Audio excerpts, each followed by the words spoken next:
नमस्ते साथियों, मैं पूरे भारतवासियों को आह्वान करना चाहता हूँ। मैं नीडर जेएसएम से रविंद्र सपकाड़े, जलगांव महाराष्ट्र से। मैं पिछले 3-4 साल से नीडर जेएसएम में काम कर रहा हूँ और देवेंद्र बल्लाळ जी हमें हमेशा मार्गदर्शन करते रहते हैं। और ये भारतवासियों के लिए ही हम मुहिम चला रहे हैं कि आपके ऊपर कितना अन्याय हो रहा है रुपए के माध्यम से, आरबीआई के माध्यम से। किशोर ठाकुर जी ने हमारे संगठन में मदद मांगी थी 3-4 दिन पहले। ये तो पहचानते थे बहुत दिन से, लेकिन कुछ कन्फ्यूजन भी चल रहा था उनके दिमाग में।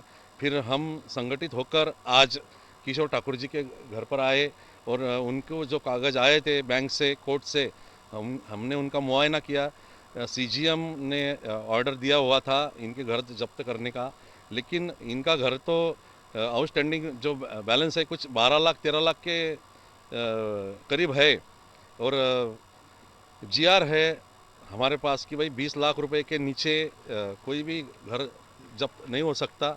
इसका सेटलमेंट होता है या कुछ पुनर्गठन होता है। तो फिर एक्स पार्टी ऑर्डर बैंक ने चुपके से निकाला और यहाँ पर पुलिस को लेके आए। और कुछ भी पुलिस वालों ने भी कुछ डॉक्यूमेंट का मुआयना नहीं किया और इनके ऊपर अन्याय करने चले आए। तो आज जो विजय हुआ है ये विजय है संगठन का, ये विजय है एक दूसरे को साथ देने का, और ये विजय है नीडर जेएसएम का। तो मैं पूरे भारतवासियों को आह्वान कराऊँ कि आप सभी एक हो जाओ, एक दूसरे को साथ दो। किसी की भी प्रॉपर्टी नहीं जाएगी अगर आप एक दूसरे को साथ देंगे, जन जागरूक होंगे और एक दूसरे को समझ लेंगे। जय भारत। भारत की हुंकार है, जनता ही सरकार है। जय हिंद। आज जळगाव येथील कुसुंबा जळगाव मधील रहिवासी असलेले किशोर ठाकूर यांच्या घराची आज बँकवाले जप्ती करण्यासाठी आलेले असताना, परंतु 20 लाखाच्या आतमध्ये जे कर्ज असते बँकेचं फायनान्सचं, तर माननीय न्यायालयाच्या आदेशानुसार 20 लाखाच्या आतमध्ये जे पण कर्ज असेल त्याच्यासाठी नियमानुसार जप्ती करता येत नाही। परंतु आज गृहम फायनान्स ही कंपनी त्यांच्या जप्तीसाठी आलेली होती। परंतु अशा प्रकारचे जे बळजबरीने आणि जबरदस्तीने जप्तीसाठी जे येतात, हा सरासर अन्याय, हा सामान्य जनतेवर अन्याय आहे। नियम त्यांना माहिती नसतात, परंतु कोर्टाच्या किंवा पोलिसाच्या मदतीने सामान्य लोकांवर हा जो अन्याय अत्याचार होतो आहे। यांनी आज 10,30,000चं फायनान्स ग्रामा फायनान्स काढून जे कर्ज घेतलं होतं, सँक्शन लेटर त्यांच्याकडे आहे आणि त्या सँक्शन लेटरच्या नुसार त्यांनी 4.5 लाख रुपये ऑलमोस्ट भरलेला आहे।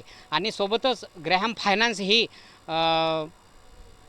मॅग्मा फायनान्स ही ग्रॅहम फायनान्समध्ये मर्ज झाली आणि ग्रॅहम फायनान्सच्या नुसार यांच्या सँक्शन लेटरवर कर्जाची रक्कम बदलून 12,54,000 एवढी दाखवते। इतकी तफावत ही कर्जदाराला न सांगता हा भ्रष्टाचार फायनान्स कंपन्याकडून होत आहे। तरी प्रिंट मीडियाच्या माध्यमातून असे हजारो लाखो लोक आहेत की ज्यांना या फायनान्स कंपनीकडून हा जाचक त्रास होतो आहे। याकडे माननीय न्यायालयाने लक्ष देणं जरूरी आहे आणि यांच्या विरोधात आवाज उठवणं आवश्यक आहे।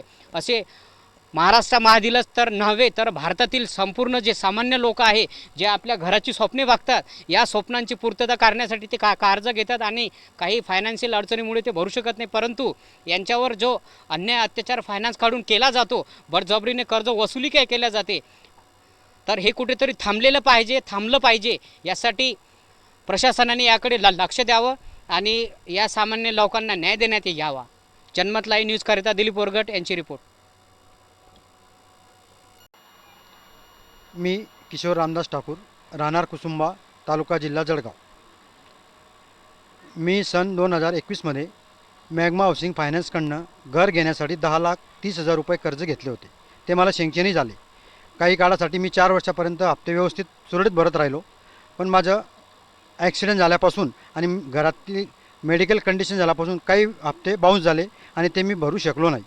आणि मध्यंतरी मला असं माहिती पडले की माझे हप्ते अचानक त्या हप्त्यांच्या याच्यामध्ये वाढ करण्यात आली। त्याचं मी स्टेटमेंट काढलं। स्टेटमेंट काढल्यानंतर मला तिथं असं दिसून आलं की माझा हप्ता 3,000ने वाढून घेतला। तर मी त्याचा जाब विचारण्यासाठी फायनान्स कंपनीला पत्रव्यवहार केला, फोनद्वारे विचारले तर त्यांनी मला कुठल्याही प्रकारचे उत्तर दिले नाही. त्यामुळे मी माझे हप्ते थकीत केले.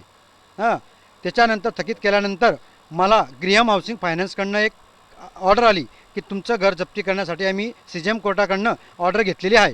मग त्यावेळेस मला एक शॉक लागला की मी ग्रीहम हाऊसिंग फायनान्सकडनं कुठल्याही प्रकारचे लोन घेतलेले नाही, तरी मला ग्रीहम हाऊसिंग फायनान्स कंपनी ही जप्तीची ऑर्डर कसे काय आणते. तर त्याच्या जाब विचारण्यासाठी मी परत त्यांना पत्र पाठवलं आणि पोलीस स्टेशनला कायदेशीर मी लेटर पाठवलं. कलेक्टर ऑफिस आणि SP साहेबांना सुद्धा लेटर पाठवलेली आहेत. आणि मी यापूर्वी कंझ्युमर कोर्टात जळगाव इथे त्यांच्याविरुद्ध कारवाईसुद्धा केलेली आहे. तरीसुद्धा ते आज दिनांक 27 एप्रिल 2026 रोजी माझ्या घराची जप्ती करण्यासाठी कोर्ट कमिशनर ॲडव्होकेट कुशल काब्रा हे स्वतः आले होते. त्यांच्यासोबत पोलीस फौजफाटा होता. ते कायदेशीररित्या माझ्या घरी जप्ती करण्यासाठी आलेले होते. तुम्ही किती लोन घेतलं होतं? मी त्यांच्याकडून नियमानुसार ॲग्रीमेंटनुसार 10,30,000 हे लोन घेतले होते. कोणत्या फायनान्सकडून?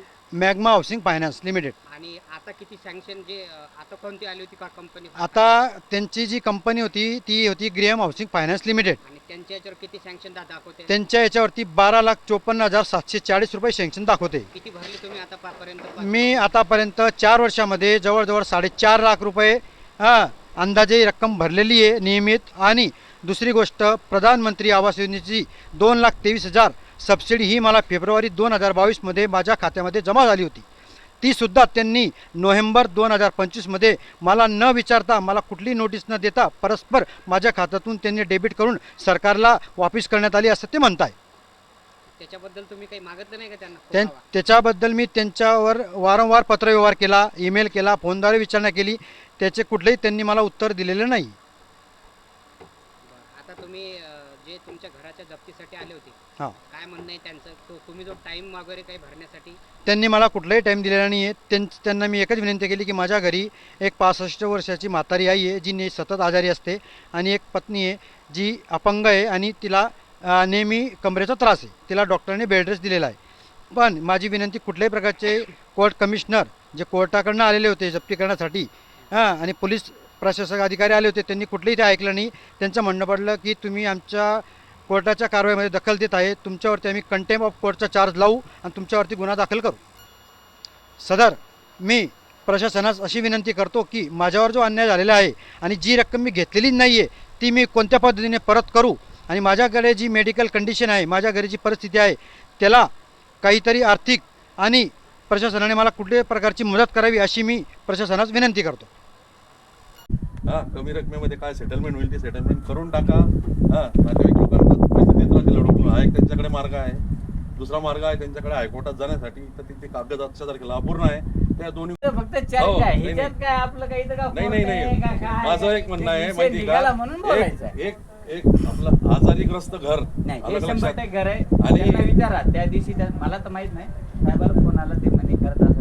त्यांना म्हणलं त्यांना हा पण सल्ला द्या. कसं असते, आता माहित नसते. आता ठीक आहे, बरोबर आहे ना. सारखे माणसं मित्र भेटले त्यांना आणि त्यांनी सांगितलं की असं असं कोर्ट असं, पण त्यांनी स्वतः त्यांनी बघितलेलं नाहीये काबराजी ह्यांना की बाबा हे कोण आहेत. हो. त्यांच्याजवळ आजच्या तारखेला नाहीये. अगदी बरोबर. DRT हा वसुली अधिकाऱ्याचा मोठा भाऊ आहे, बरोबर. ते कोर्ट नाहीये. बरोबर. पण तुम्ही ट्रायब्युनल पण तुम्ही एक गोष्ट सांगितली की हायकोर्टात जायला पाहिजे.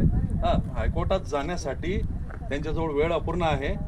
तुम्ही हायकोर्टातल्या काही वकिलांनी यांना विचारलं, यांना मागितले स्टेटमेंट ऑफ अकाउंट मागितले, ॲग्रीमेंट मागितले, त्यांनी मला सांगितलं कर्ज मंजुरी पत्र मागितलं, ते त्यांच्याकडे पूर्ण डॉक्युमेंट नाहीये. बरोबर. अजून तुम्ही खालच्या कोणत्या कोर्टात गेले होते का, हे पण तिथल्या वकिलांनी यांना विचारलं. बरोबर. तर हायकोर्टात जाण्यासाठी आता सेक्युअर्ड ज्यावेळेस मॉर्गेज केलं जातं त्यावेळेस लिमिट ही काहीच नसते. एकदा डबल एकदा अभ्यास करा. आपला विषय तर चर्चेचा नाहीये, पण तुम्ही ते घेऊन आले त्याची किंवा आली मला म्हणून सांगितलं, बाकी काही नाही. हो, त्या पुस्तकामध्ये लिहिलंय साहेब, इक्विटेबल मॉर्गेजला जप्ती होत नाही. तेच म्हणलं नाही त्याची इक्विटेबल मॉर्गेजला जप्ती होत नाही. मॉर्गेजला होत नाही. इक्विटेबल मॉर्गेजला यांना तर कोणाला काही समजणार नाही. हा किती दुरुपयोग आहे कायद्याचा. किंवा आली तेच म्हणलं, बाकी ठीक आहे. तुमचं वर्क चांगलं आहे, समाजासाठी करताय, झटताय. न्याय देण्यासाठी झालेलंच नाहीये. येतं आम्ही घरोघरी जाऊन फिरतोच आहे. आम्ही आमचं घर वाचवायला नाही आलेले आहे, आम्ही आमचा देश वाचवायला निघालोय. हा, हे जर तुम्ही आणि आणि कोर्टात याच्यात तुम्ही सांगायला पण पाहिजे, सहभागी होतोय. कोर्टाला. आम्ही पोलिसांची युनियन पण करतोय, जे आजपर्यंत होऊ शकलेली